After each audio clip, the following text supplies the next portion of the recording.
Today, I'm going to show you how to insert a YouTube logo into your video. Head on over to PNG Tree and download a suitable YouTube logo. You want to use a PNG image because that way the image will be transparent. Over in Filmora, import the logo. Drag the logo to a video layer that is on top of the main video layer. If you want the logo to fade in, you would double click on the logo on the timeline, click animation, drag the fade in arrow to the beginning, drag the fade out arrow to the end.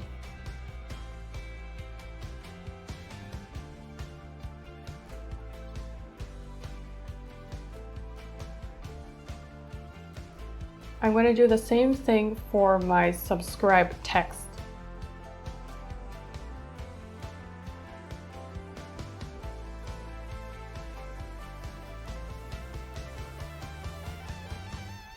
Double click on the text track, click animation, drag fade in to the beginning, drag fade out to the end.